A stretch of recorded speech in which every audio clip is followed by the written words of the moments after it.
Welcome to another edition of Around with Randall, your weekly podcast on making your nonprofit more effective for your community. And here is your host, the CEO and founder of Hallett Philanthropy, Randall Hallett. It's a great day right here on this edition of Around with Randall.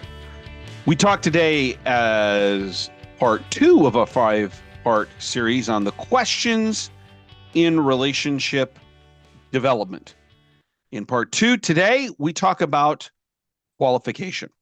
If you'll remember last time, we talked about the key 4, 5, 6 questions in the prospect management, pipeline design, pipeline engagement that is so important to our year-over-year work.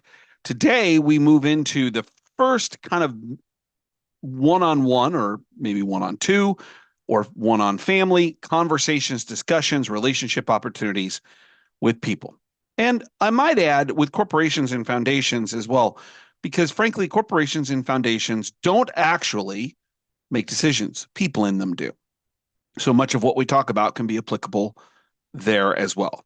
Our goal is to address this from an annual giving perspective, from a planned giving perspective, major gifts, even into the principal gift area. These questions are the seminal ones you need to be able to answer and be ready for as you go through the relationship building process.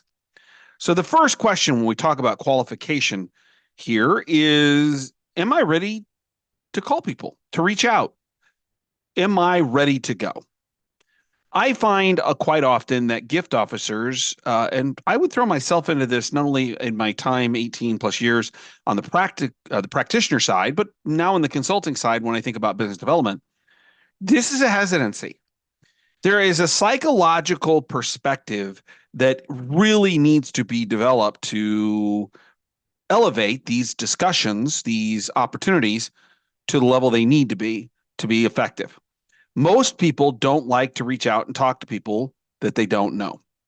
I recently had a relative who had a little bit of an issue in the house, and they have a maintenance agreement service that prioritizes them when these situations arise. There was hesitancy, even though it's a paid for service, to call a number of someone that they didn't know at an odd time. It's just human nature. Only once or twice in my career up to this point, so 27, almost 28 years, have I run into a scenario or a situation where, or someone really, who loves doing this. Boy, do the two of them stand out. They were good at it. They were really good at it. Most of us, this isn't our favorite activity. So the first part is psychological, and a part of that is understanding that more people should be, if you're doing this correctly, will tell you no than they will tell you yes. And so there's a shield that goes up. You need some kind of what I'll think of as a qualification shield or a calling shield. I am not going to take this personally.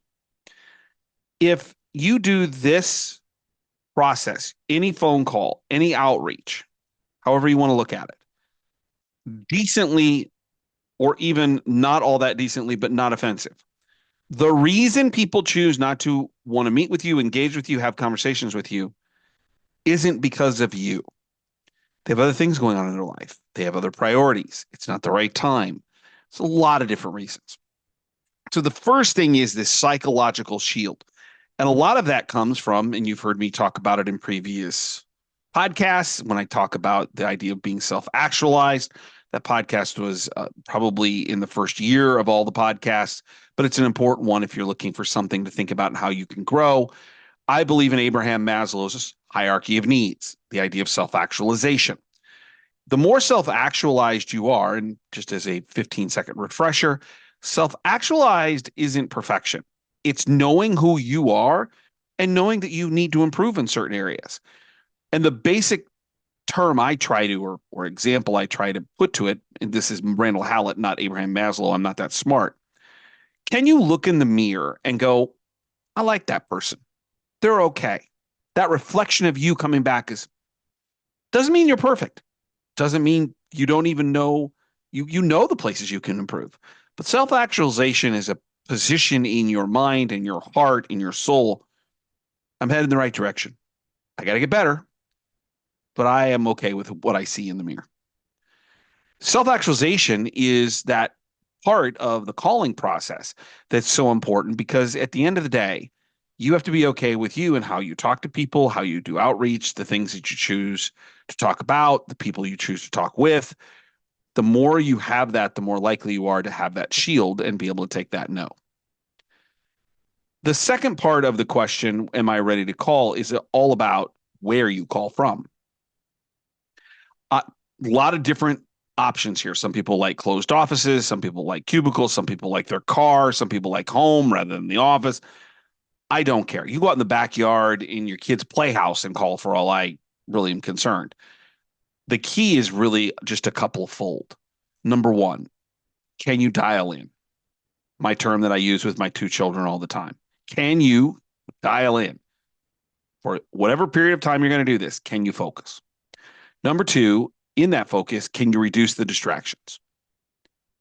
Even if you're doing it in the playhouse out in the backyard, if there are woodpeckers pecking all the time and they bother you, I don't care if there are no people there. That becomes then an environment that is not conducive because you're not focused.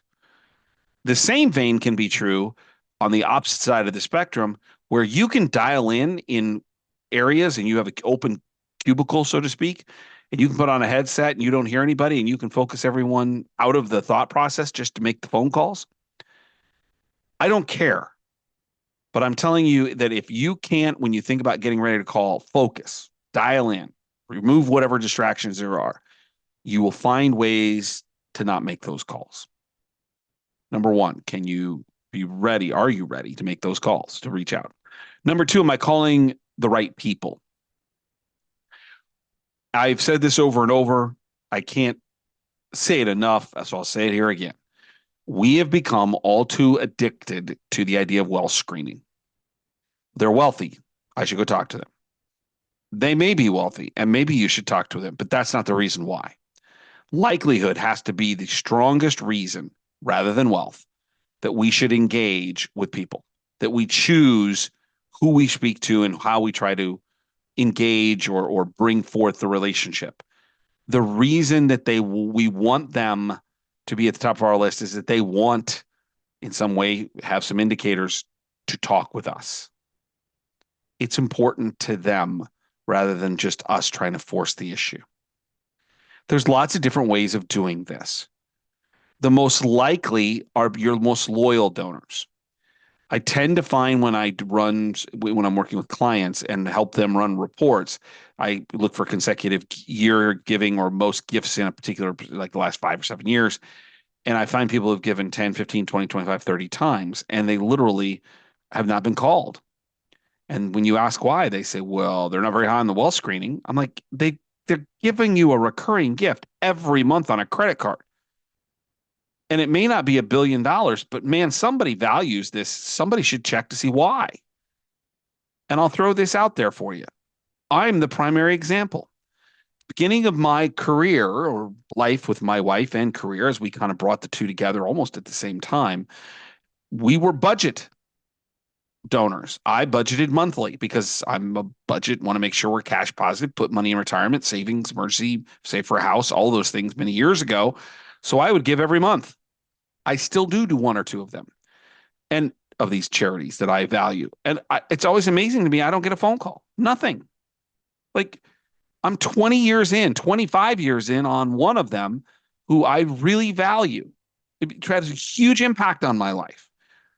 Every month, 12 times 25. You do the math. That's 300 gifts.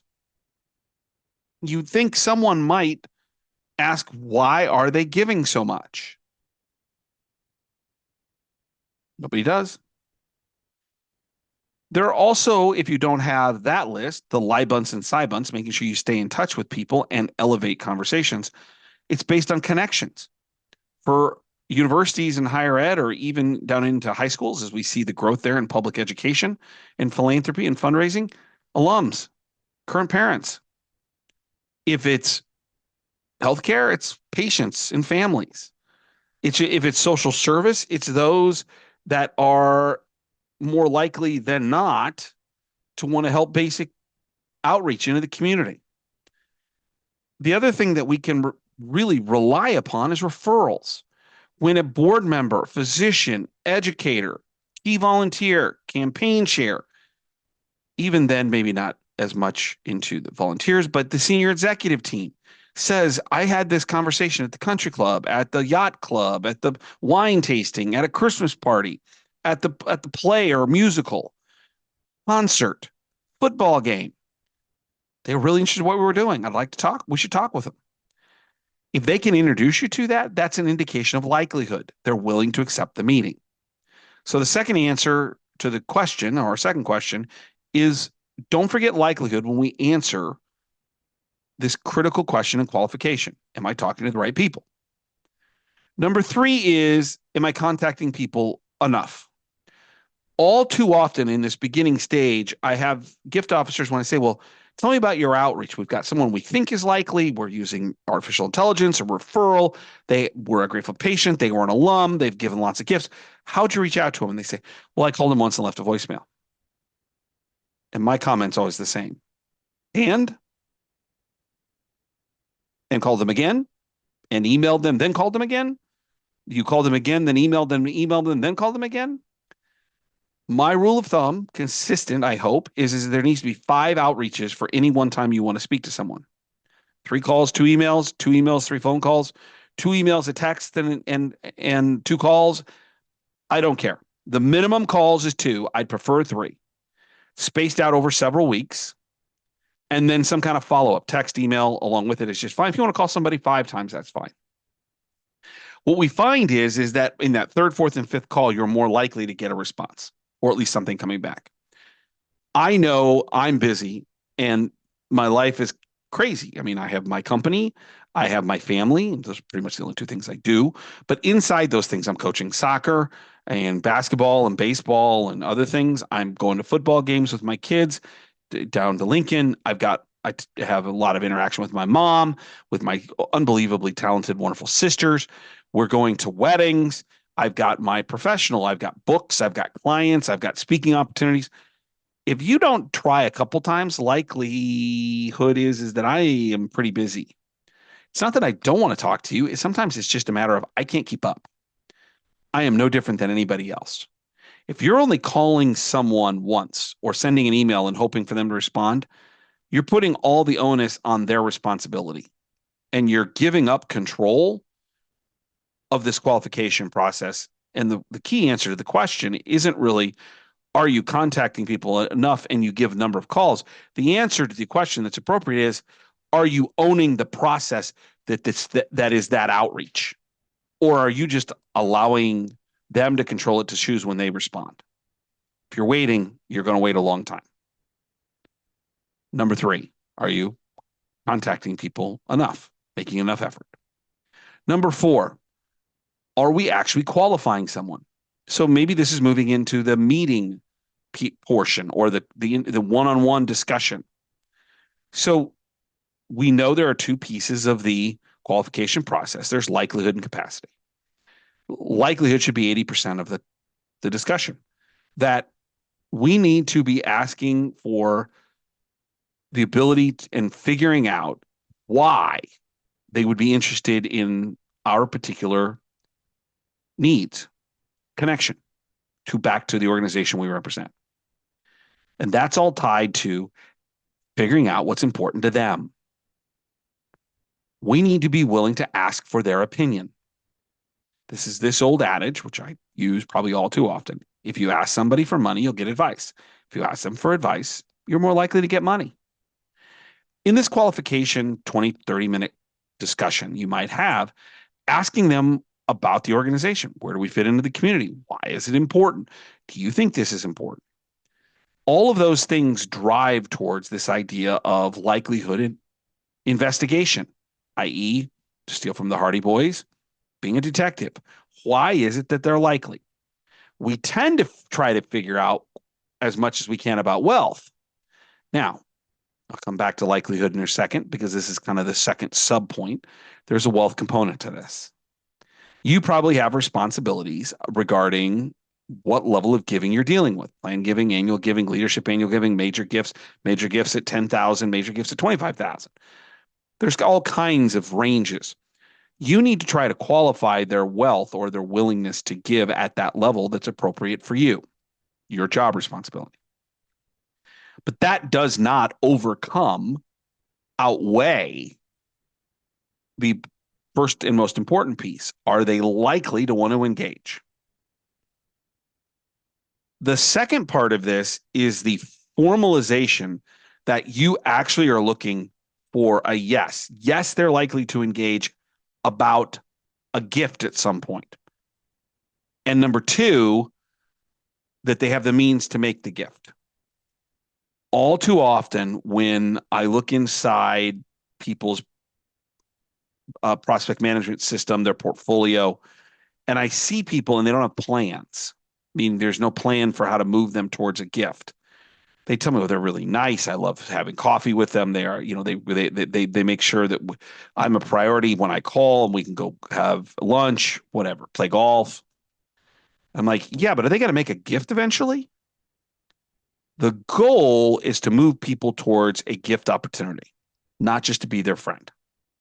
So not only is likelihood, are they willing to respond to you, but are they likely to move into a gift conversation at an appropriate time? If they're not, then you're not actually qualifying. The last piece of this question, number 4, are we really qualifying? Is do we have a desire, an understanding, and a willingness to bless and release people? Are we willing to bless and release them if they don't likely or have the means to make the gift at the level they are? And bless and release may mean move them to someone else. If you are a major gift officer and you like, boy, they're likely, but we're asking the right questions, but it's very clear they can't make a $25,000 gift, which is kind of the first level gift I deal with, then you're going to bless and release them maybe to an annual fund person. But if you're not willing to prioritize likelihood, if you only depend on wealth, and you're not willing to ask their opinion, to figure out what they're interested in, what is meaningful to them, and you're not at the appropriate level, and you're not willing to bless and release, and you're not willing to move them to a gift opportunity, then you're not really qualified, which means you're just spinning your wheels. Number 4, are we really qualified? Number 5 is a truly tactical thing, and the last for this particular podcast, the questions of qualification, the key relationship development processes. Are you always thinking about the next step? Particularly in qualification, it's a yes, no. At a certain point, you just have to ask, do you want to talk about giving at this particular level or this particular project, or do you have any interest? At some point, you have to move into a yes and no, because that gets you into the next step. If the answer is no, they're not interested, they do not qualify, there's a reason that it doesn't work, that they're not interested, then there's a couple next steps, real simple. Well, we have a program that our CEO really embraces that asks people to support us at the $1,000 leadership level. Is that something I could leave you some paperwork on that you might consider? Can you make a pledge? If you've done all the work and got in front of somebody, you might as well ask him for $500, $1,000. What's the worst thing they can say? No. And then back to that bless and release. The next step in the no is ask them and let them go. The next step on the yes gets more complicated, and that's where we'll head next time into the cultivation pieces. But there's a step here. You need to be able to figure out quite quickly, how do I get back in front of them? Did they have a really big question that I can answer by bringing them in on a tour or having them meet somebody? Do we have a program where our CEO is out talking with people all the time or inviting people in? Can I include them in that? Do they want to see the organization from a different perspective? If they were, if you're in higher ed and they're 65 years old, would they like to come back and sit in a class? Like to re-experience what it's like? Healthcare, would you like a backstage tour? Whatever that is, you need to be thinking about the next step just to get the door open to move into cultivation. It is much easier if you set it up at the end of your qualification discussion than it is to restart the discussion fresh or maybe even forgotten when you have to call them the next time. So think about that next step. What are you trying to accomplish? And if the answer is you're trying to move them into more discussion, then what's the next step? What are the options? When is that going to happen? How do you follow up with them? The 5 questions in this case, in this part 2 of our 5-part series on the key questions of relationships on qualification. Am I ready to call? Am I calling the right people? Am I doing it enough? Am I contacting or outreaching enough? Are we actually qualifying? And then being able to bless and release or move into number 5, actually have that next step. These are the 5 questions. If you can answer them, you'll increase the proficiency and the efficiency and the effectiveness that you have with qualification. And in the end, that makes you more important, valuable, not only to the organization, but to yourself. That you are helping something you believe in, which is that nonprofit mission and your professional career. Merger of 2 really good things. Next time, cultivation, part 3. Don't forget to check out the blogs at Hallett Philanthropy, 90-second reads twice a week. And if you're interested, you can reach out to me at podcast@hallettphilanthropy.com. I do believe these are crazily interesting times. In some ways, before I really remember very much, it reminds me when you talk to people that are a little older, not of the specifics, but just the generalities, the chaos of the late 1960s and early 1970s. And in some ways, we have that kind of social dynamic of a little craziness right now. That means in that the people they're being left behind. They don't have what they need, because that's why there is this upheaval. Nonprofits play an important role. They allow us to help those who are most in need, not only people, but the things that are priority in our community. And I want you to know what you're doing is just that, making the world a better place. Philanthropy doesn't mean money. It means love of mankind, which brings me to my end and my favorite saying or phrase that I use all the time when I end speaking. Some people make things happen. Some people watch things happen. Then there are those who wondered what happened. We are people who are looking for others like us who want to make things happen, those philanthropists, people who want to help the community and our organizations, to help those who are wondering what happened, those things and people that probably are being not heard and aren't being as valued as much as what we want. That's what philanthropy truly is all about. And I hope you know you play a big role in that. Part 3 next time, and I'll look forward to seeing you right back here on the next edition of Around with Randall. Don't forget, make it a great day.